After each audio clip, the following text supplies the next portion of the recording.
Good afternoon. We have just concluded the first day of the meeting of NATO defense ministers. We had a positive and stimulating discussion.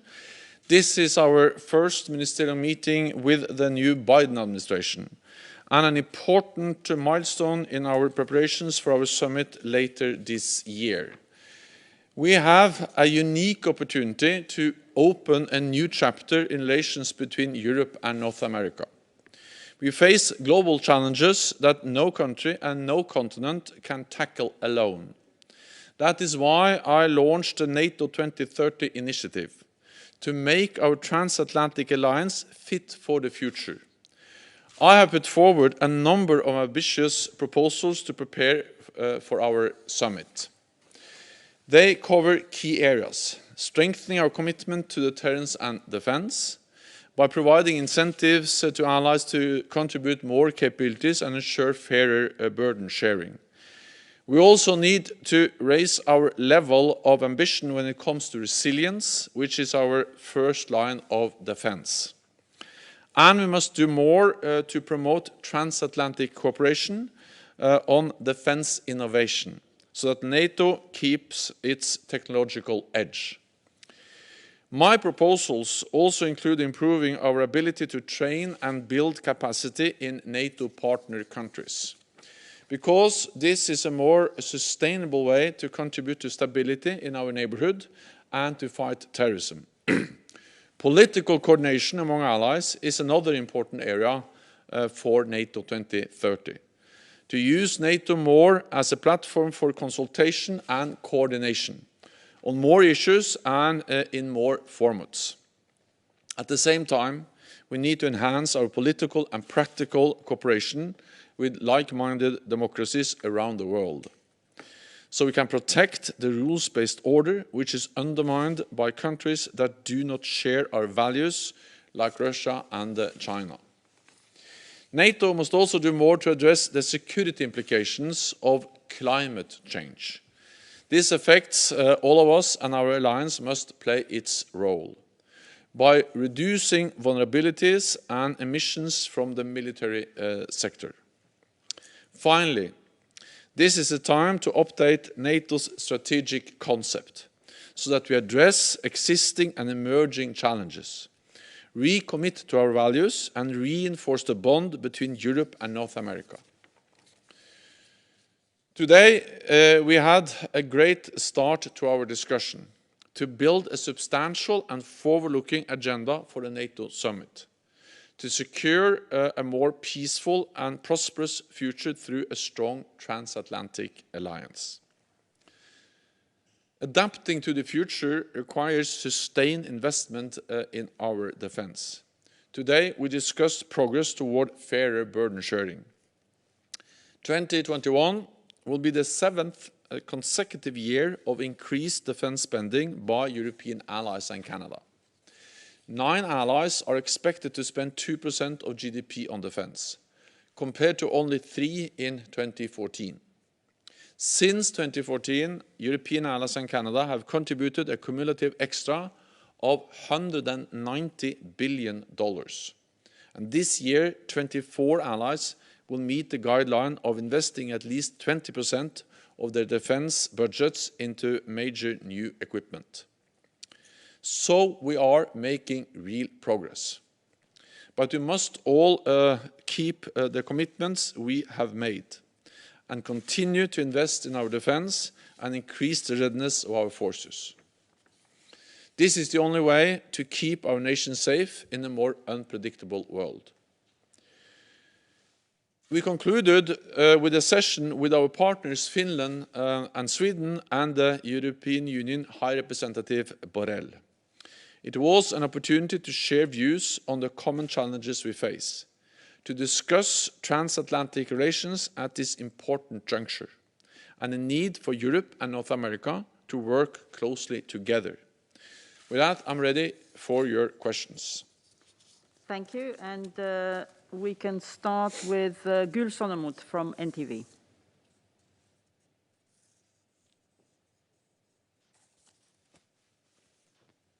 Gül, we can't hear you. We still can't hear you. Please try again.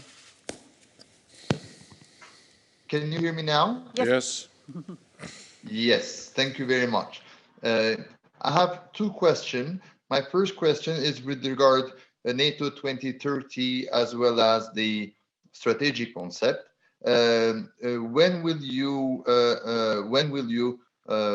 put into force the 2030 action plan, particularly based in mind with the Wise Man report and the shortfalls of the strategic concept today?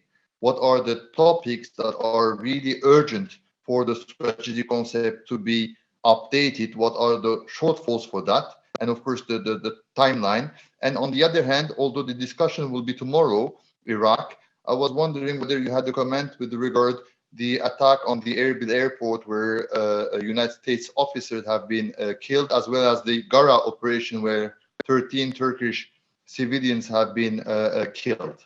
Thank you. First on NATO 2030 and the strategic concept. I propose for heads of state and government, when they meet later on this year, that they should agree to update the NATO strategic concept. I do so because I think the time is right. We have a strategic concept we agreed back in 2010, and that concept has actually served us well. But since then, the security environment we face has fundamentally changed. For instance, in the current strategic concept, we are not addressing the shifting balance of power and the security consequences of the rise of China. We hardly mention climate change. I think climate change is a serious crisis multiplier, and it really affects our security. We need to address that in a new strategic concept. And also, back in 2010, we were working for establishing what we then referred to as a strategic partnership with Russia. Since then, we have seen Russia being responsible for aggressive actions against the neighbors, the illegal annexation of Crimea, and things have fundamentally changed. So we need to update our strategic concept. We need to recommit to our core values, and we need to use the strategic concept to further strengthen the bond between North America and Europe. This is an idea which is broadly supported by NATO allies, and I hope that NATO leaders, heads of state and government, when they meet later on this year, will then agree to start the process to task me to work on a revised and updated strategic concept for the alliance. Then, regarding the attacks in Iraq, I condemn the rocket attack in Erbil and the tragic loss of life. I want to express my condolences to those who have lost their loved one, and my best wishes for a fully and speedy recovery go to the injured.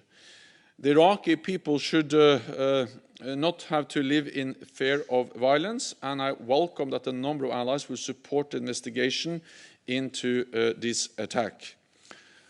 I would also like to express my condolences to Turkey for the killing of Turkish citizens in northern Iraq, and I condemn in the strongest possible terms those responsible. And allies expressed their condolences during today's meeting of defense ministers. Allies stand in solidarity with the people of Turkey. For the next question, we'll go to Brooks Stigner from Jane's Defense. Yes, can you hear me? Yes. Yes, you can. Hi. Hi, Secretary General. I have two unrelated questions. One, regarding your call on Monday for common funding for deterrence and defense. Did the allies discuss this idea today to help cover deterrence deployments or other costs? And if that was accepted, would it undermine NATO's costs lie where they fall principle? Second question, different topic. Your call for a new transatlantic effort to develop new disruptive technologies. That's a very good idea. However, many Secretary Generals before you have proposed similar things: smart defense, the Connected Forces initiative, pooling and sharing. These have not led to very much. And they've also tried to reach out to innovative and small companies for the last 5 to 10 years. Again, not much. What would you propose to produce more results in that sense? Thank you. So first on the NATO 2030 and my proposals on funding, I think we first have to realize that I have put forward many proposals covering a wide range of different areas, from deterrence and defense, resilience, innovation, but also the security implications of climate change and the rise of China, and other proposals, which I think is important when we now prepare for the upcoming summit, and when we also now have a unique opportunity to strengthen and to make sure that the transatlantic bond remains the bedrock for our security. We have the upcoming summit, we have the NATO 2030, we have a new US administration, and all of that together really provides a unique opportunity after some difficult years for all of us on both sides of the Atlantic to have a substantive, forward-looking agenda, NATO 2030, as we prepare for the upcoming summit. One of the proposals is to strengthen deterrence and defense by making sure that we incentivize allies to provide more capabilities for deterrence and defense activities or in NATO territory. Because today, when we have, for instance, deterrence and defense activities like the battle groups in the Baltic region, or the enhanced or the forward presence in the Black Sea region, air policing, maritime operations, standing naval forces, all these capabilities are provided by allies, and those allies that provide those capabilities also cover all the cost. My proposal is that NATO should cover some of those costs, because that will demonstrate stronger commitment to our collective defense, to Article 5, to deterrence and defense. It will incentivize allies to provide more capabilities for air policing, battle groups, standing naval forces, and it will mean fairer burden sharing. So I think this is a better way to spend more money, and it's a way to invest together.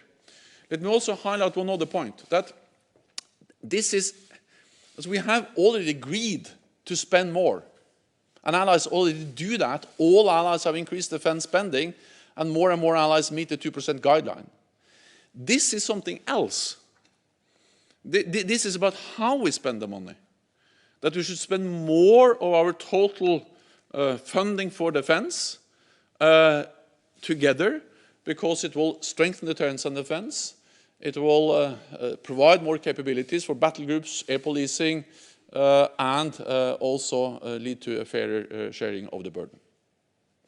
Yeah, then, oh sorry, technology. I forgot that one. Technology, so new disruptive technologies as artificial intelligence, quantum computing, autonomous systems, facial recognition, all of that will reshape the nature of warfare fundamentally. We need to make sure that we keep the technological edge, which has served NATO so well for so many years. And we should do that in different ways, but let me just point out three. One, we need to invest. And the good news is that since 2014, and that is new, allies have stopped cutting defense budgets, they have started to increase. And not only increase defense spending, but 20% of that is allocated into investments in new capabilities, meaning also new technology. So when we invest in new planes or new drones or new whatever, we also invest in new technology, making it possible to maintain the technological edge. The second thing we should do is to make sure that when allies develop new capabilities with advanced new disruptive technologies, we need to make sure that these capabilities coming from different allied countries can operate together Interoperability, NATO standards has always been important, but if anything, it's even more important now with even more advanced technologies embedded in our military capabilities. And thirdly, NATO is a platform for allies to address some very serious and difficult ethical questions which are raised by the use of these technologies in military capabilities. There is no easy answer to that, but to try to start a process where we address how we can develop some minimum ethical guidelines on the use of these technologies in weapon systems, NATO provides a perfect platform for doing that, and that's part of my NATO 2030 proposal and my NATO 2030 agenda. We'll now go to Jane Ferguson from PBS NewsHour. Go ahead, Jane. Thank you so much. Just briefly, what is the intention with regards to the May 1st deadline for withdrawal from the United States? What does NATO intend to do, whether or not you tend to honor that deal? And moving on from that, what role do you envision NATO playing moving forward in Afghanistan? You're right that in the deal that was signed last year, I was actually in Kabul when the deal was signed in Doha, and in that deal, there is a May 1st deadline. But the promise to leave Afghanistan is conditions-based. Our presence in Afghanistan is conditions-based.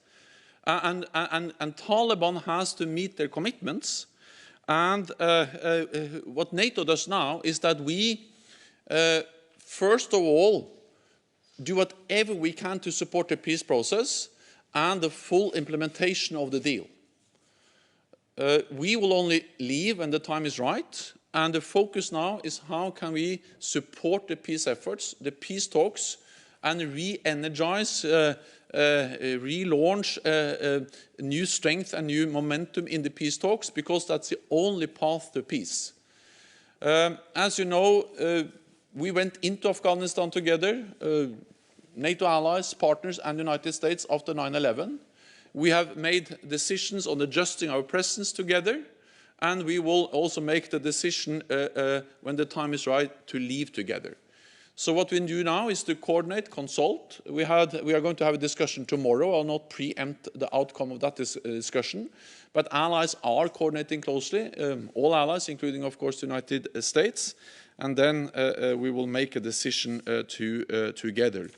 I think the main issue is that Taliban has to reduce violence, Taliban has to negotiate in good faith, and Taliban has to break all ties, has to stop supporting international terrorist groups like Al-Qaeda. We'll now take a question from Kevin Barron from Defense One. Hello, Secretary General. Well, similar question my question is on the timing of the decisions. Can NATO make a decision on its Afghanistan presence before the United States makes its decision, given the administration, the Biden administration says they're undergoing an Afghanistan study review that's not going to be ready by tomorrow? We will make a decision together, and that was clearly also stated by allies. That has been stated by many allies already, and it has also been clearly stated by Secretary Austin. And I welcome the strong commitment and clear message from the United States that they will coordinate closely with NATO allies and partners. We are 30 NATO allies, but there are also partners like Finland, Sweden, and others who are part of our NATO mission in Afghanistan. NATO allies welcome that message from the United States, not least because there is a significant non-US presence in Afghanistan. There are roughly 10,000 NATO troops in Afghanistan now, and the majority of them are not from the United States. And I think that demonstrates the value of NATO, also for the United States. Because the United States, when they went into Afghanistan, they didn't go alone. They have been supported by NATO allies with tens of thousands of troops for now close to 2 decades. So, of course, the United States is the biggest force contributor to our mission in Afghanistan, but not the only one. Many allies, many partners, and therefore this is a decision we only can make together. We are assessing together, we are analyzing together, we are supporting the peace process together, we are calling on Taliban to reduce violence, to negotiate in good faith, and to stop supporting international terrorists like Al-Qaeda, and then we will make the necessary decisions together. But I think the main focus now should be on re-energizing the peace talks, because that's the only way to a peaceful solution. We have now a question from PJ McCleary from Breaking Defense. Hi, thank you. I was wondering if you could speak a little bit about the discussions you've had so far about Turkey and the purchase of the S-400 from Russia, and if there'll be any consequences for Turkey other than being removed from the F-35 program. The issue of the S-400 was not discussed in this meeting today. It has been discussed among NATO allies before. I have also expressed my concerns about the consequence of the Turkish decision to acquire the Russian S-400 air and missile defense system. And I also pointed at the possibility and the opportunity that lies in working with NATO allies, providing alternative systems, like, for instance, the Patriot system or the European SAM-T, which is produced by Italy and France. So this is an issue I have discussed several times, and NATO allies have discussed several times. And yes, there are disagreements, differences, but at the same time, I think NATO provides a platform also to discuss difficult issues where we disagree, as the issue of S-400. For the next question, we'll go to Al Arabiya and Nourdin Fridi.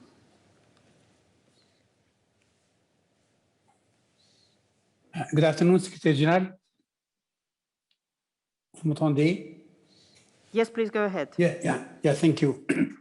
I have a very short question. After the Erbil attack 1 or 2 days before, this kind of operation has any impact on the NATO training mission, which you are about to expand, sir? Thank you very much. If anything, it makes the NATO training mission even more important, because we will tomorrow address and discuss expanding the NATO training mission in Iraq. NATO allies provide support and training for Iraqi security forces in different frameworks already. NATO is part of the US-led coalition to defeat Daesh. NATO also has its own training mission in Iraq, and the plan is, and I expect ministers tomorrow to agree to expand the training mission so we can provide more training, more capacity building all across the country. I spoke with the Iraqi Prime Minister yesterday, Prime Minister Kadhimi, and he expressed once again the strong support and wish from the Iraqi government to have an expanded, increased NATO presence there. We do this to support the Iraqi people, but we do it also because it is in our interest to fight terrorism. And we strongly believe that in the long run, the best weapon we have against terrorism is to train local forces and build local capacity. And we have seen the courage, the commitment of the Iraqi forces defeating Daesh or liberating the country, the territory that Daesh controlled. And that courage, that commitment has been important for the people of Iraq in fighting Daesh, but it's also important for NATO allies because Daesh is a threat not only to the people of Iraq or the people of Syria, but also to people in our allied countries. So if anything, violence, instability in Iraq is the reason why we are there, to help the Iraqi government, the Iraqi security forces, to stabilize their own country. We'll now take the next question from Nicolas Groverheid from Bruxelles 2.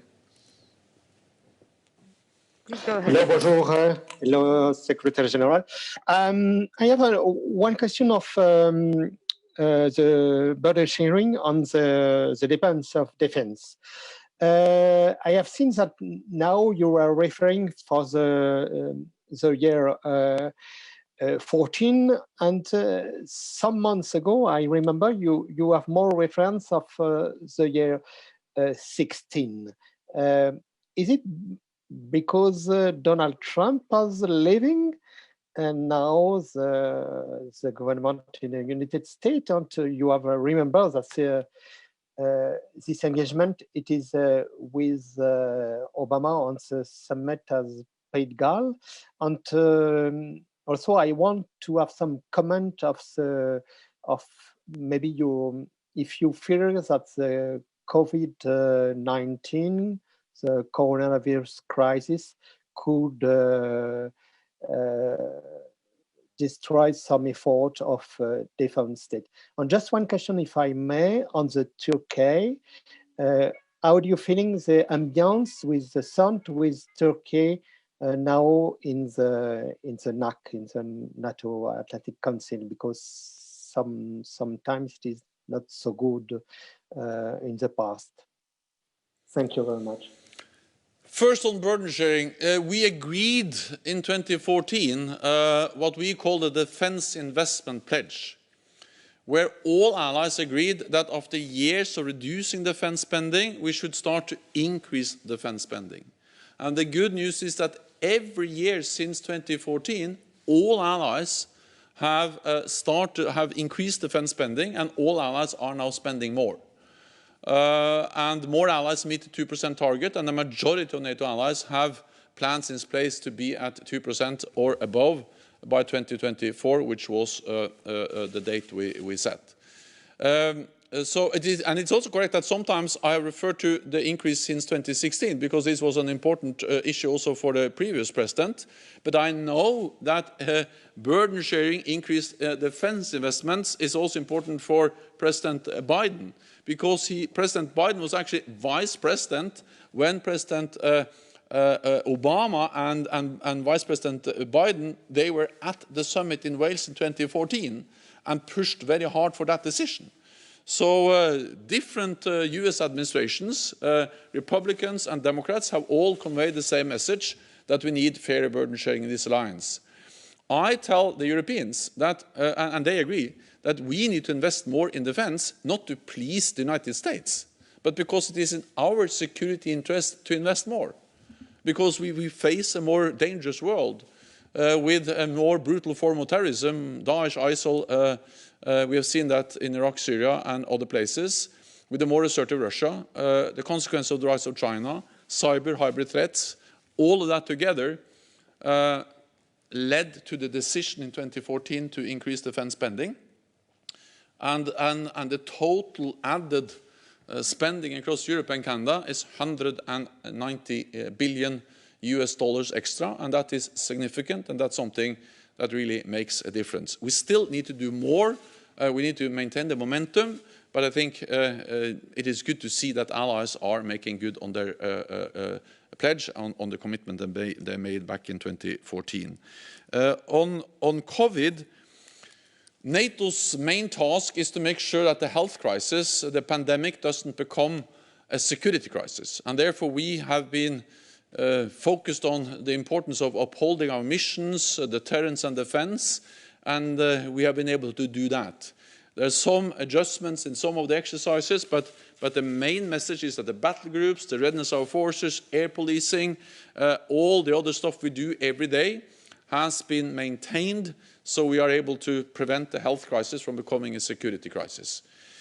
What we also have seen is that NATO and the military across the alliance have provided valuable support to the civilian efforts to cope with the pandemic. We have seen how military, supported also by NATO, have helped to transport critical equipment, medical personnel, setting up field hospitals, now assisting also with vaccination in many countries.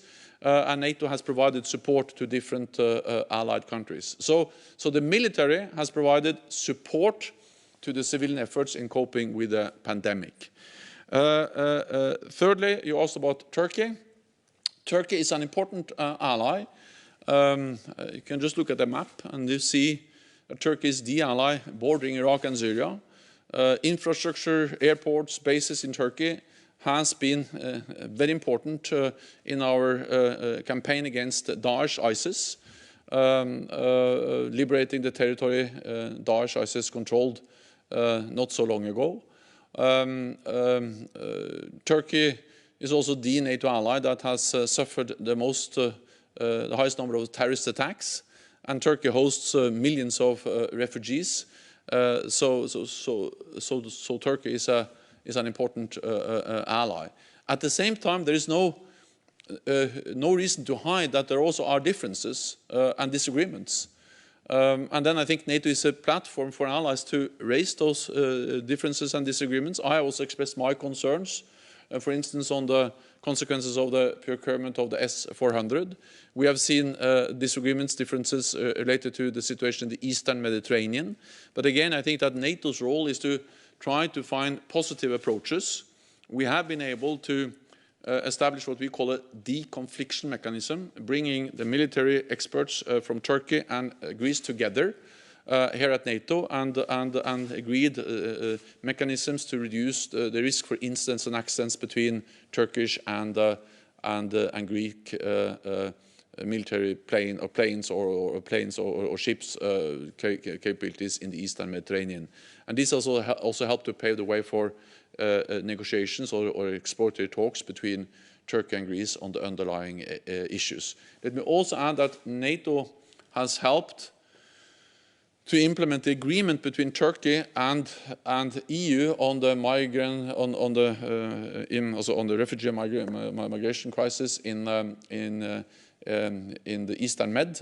We have a deployment of NATO ships there, which brings together Turkey and Greece, Frontex, in dealing with a very difficult situation there. So yes, there are problems, but NATO provides a platform to look for positive approaches and ways to address some of those problems. We now have time for one last question, and that will go to Radu Tudor from Antena 3 Romania.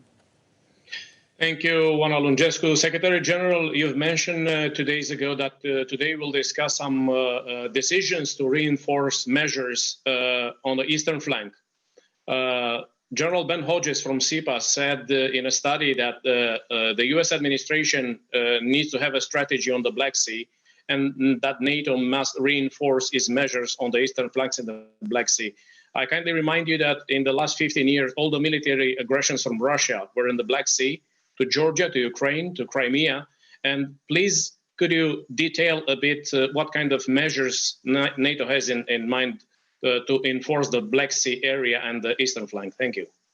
So over the last years, we have significantly increased our military presence in the eastern part of the alliance with the tailored forward presence, as we call it, in Romania, with the training brigade in Craiova, and then with the battle groups in the Baltic region and in the Baltic countries and in Poland, more air policing and also more naval presence with different NATO allied ships and the standing NATO maritime forces. Just over the last months, we have seen, I think it's 3 actually, US naval ships in the Black Sea, and we have seen other allied countries also operating in the Black Sea. Then we have 3 littoral states, Turkey, Romania, and Bulgaria. And we have 2 very close partners, Ukraine and Georgia. So, and then allies are investing more. We also now have the new alliance ground surveillance, the drones that can also operate along our borders, especially in the east and in the south. That also improves our situational awareness, our ability to do reconnaissance and intelligence along our borders.